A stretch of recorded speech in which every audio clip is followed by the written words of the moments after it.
बिस्मिल्लाहिर्रहमानिर्रहीम। अस्सलाम वालेकुम नाज़रीन, मैं हूं अहमद फवाद और आप देखते हैं मुझे मेरे यूट्यूब चैनल और फेसबुक पेज पर। नाज़रीन, आज के इस व्लॉग में दो बहुत आम खबरें हैं, वो मैं आपके साथ शेयर करूंगा। सबसे पहली खबर तो इत्तेहादियों के हवाले से है। बहुत लोग ये सवाल पूछ भी रहे हैं, आखिर जो इत्तेहादी हैं वो पहले राज़ी हो गए, लेकिन राज़ी होने के बाद अचानक से उनका मुखालफत करना, और सिर्फ मुखालफत ही नहीं बल्कि उनके जो बयानात हैं, परवेज़ इलाही का आप देख लें, इसी तरह से जो है MQM उनकी जानिब से आप देख लें, तो उनके अब बयानात भी सामने आना शुरू हो गए और खुलकर जो हुकूमत की मुखालफत है वो करने लग पड़े। और जो उनकी वजूहात सामने आई वो यही थी कि हुकूमत वैसे हमें पूछती नहीं है और अब बिल पास करवाना है तो हमें ये बुला रही है, तो इसलिए ये उनका रवैया ठीक नहीं है, हम उनका साथ नहीं देंगे। लेकिन नाज़रीन, ये एक सियासी बयान है, उन्होंने अपने आप को कवर करना है। असल में मामलात बीच में कुछ और हैं। वो चाहते क्या हैं? असल में इत्तेहादी इमरान खान साहब को, वज़ीराअज़म इमरान खान साहब को ब्लैकमेल क्यों कर रहे हैं? और ये पहला मौका नहीं है कि इत्तेहादियों की जानिब से इस तरह से किया गया है। इत्तेहादियों का मकसद क्या है? MQM हो या काफ लीग हो, उनके असल मकासद कुछ और हैं। वो कुछ और मांग रहे हैं इमरान खान साहब से, और वो क्या मांग रहे हैं, और अगर वो उन्हें दे दिया जाए तो उसके बाद वो बिल्कुल ठीक हो जाएंगे और वो कहेंगे कि नहीं, हुकूमत ठीक है और हम हुकूमत का साथ दे रहे हैं। एक तो इस हवाले से आपको तफसीलात बताऊंगा। शेख रशीद अहमद साहब की जानिब से इस हवाले से बहुत अहम तफसीलात भी बताई गई हैं, वो भी आज के इस व्लॉग में आप नाजरीन के मैं सामने रखूंगा। दूसरे नंबर पर नाजरीन, वज़ीराअज़म इमरान खान साहब की जानिब से सबसे पहले तो अपने इत्तेहादियों को वक्त दिया गया था पीर तक का, कि पीर तक आप बताएं कि आप हमारे साथ हैं या नहीं हैं, और ये दो टोक उनको मौक़िफ़ इमरान खान साहब की जानिब से अपनाया गया था। अब इमरान खान साहब की जानिब से एक मैं तो इसको कहूँगा कि जकड़ लिया है ख़ास तौर पर परवेज़ इलाही को, क्योंकि परवेज़ इलाही की विकेट इस वक्त गिर चुकी है। और इस हवाले से क्या तफसीलात हैं, ये तफसीलात भी आज के इस व्लॉग में मैं आपके सामने रखने जा रहा हूँ। तो आगाज़ व्लॉग का यहीं से करता हूँ। चौधरी परवेज़ इलाही साहब नाजरीन, जो कि काफ़ी इन दिनों में ख़ास तौर पर सामने आए हैं वज़ीराअज़म इमरान खान साहब के। MQM शायद उस तरह से नहीं आई जितना एग्रेसिव होकर चौधरी परवेज़ इलाही साहब जो हैं वो आए हैं, लेकिन परवेज़ इलाही की और काफ लीग की एक बहुत बड़ी विकेट गिर चुकी है, और ये विकेट का नाम है सलीम बरियार साहब। सलीम बरियार साहब जो हैं वो काफ लीग के पंजाब के सीनियर नायब सदर हैं, और सलीम बरियार साहब के जो साहबजादे हैं वो हाल ही में MPA मुंतखब हुए हैं, और ये MPA मुंतखब हुए थे सियालकोट PP 38 से, और इन्होंने नून लीग का गढ़ समझे जाना वाला ये जो PP 38 था यहाँ से हराया था।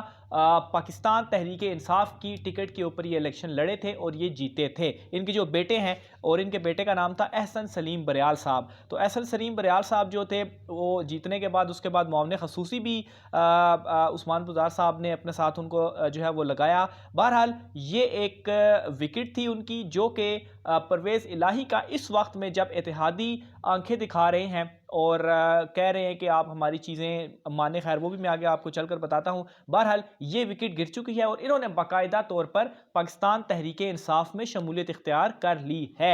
जो इनके साहबजादे थे एहसन सलीम साहब, लड़े तो वो PTI की टिकट पे थे, लेकिन वो काफ लीग में थे और उस वक्त उन्हें काफ लीग की हिमायत हासिल थी, लेकिन टिकट PTI का था। अब जो है ये बाकायदा तौर पर पाकिस्तान तहरीक इंसाफ में शामिल हो चुके हैं, और सलीम बरियाल साहब भी जो कि सदर हैं, और इनके हवाले से मैं आपको बताऊं तो ये चौधरी बरादरान के काफ़ी करीब समझे जाते हैं, यहाँ तक कि इन्हें चौधरी बरादरान का दस्ते रास भी कहा जाता है। तो ये पाकिस्तान तहरीक इंसाफ में बाकायदा तौर पर ऐलान किया जा चुका है, शामिल हो चुके हैं।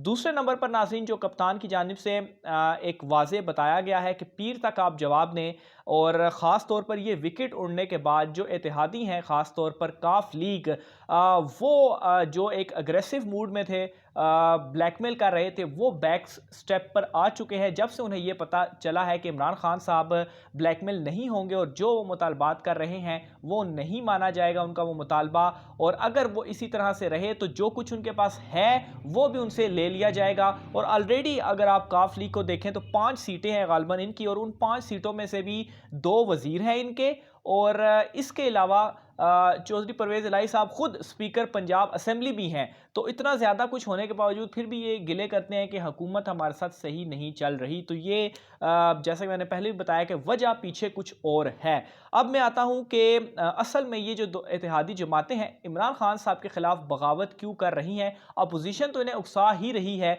बैकअप इन्हें कर रही है, ऑब्वियसली पीछे इनके हाथ ज़रूर है, लेकिन असल वजह क्या है वो उसकी तरफ मैं आता हूँ। शेख रशीद साहब की जानिब से बयान दिया गया, उसमें उन्होंने कहा है कि ये जो आपके इत्तेहादी होते हैं ये आपके साथ अपने मफादात के लिए जुड़ते हैं और ये ढूंढते हैं ऐसी सिचुएशन को कि जब हुकूमत सख्त तरीन फंसी हो और इन्हें इत्तेहादियों की सख्त तरीन ज़रूरत पड़े तो उस वक्त हुकूमत को ब्लैकमेल करके अपने जो मुतालबात हैं वो मनवाती है। और इस सूरत हाल के ऊपर भी इन्होंने यही कहा कि अभी भी ये जो इत्तेहादी जमातें हैं वो यही कर रही हैं, लेकिन इमरान खान साहब जो हैं ये मैं आपको बता दूं वो ब्लैकमेल नहीं होंगे। अब ये असल में कह क्या रही हैं, इनके मुतालबात क्या हैं।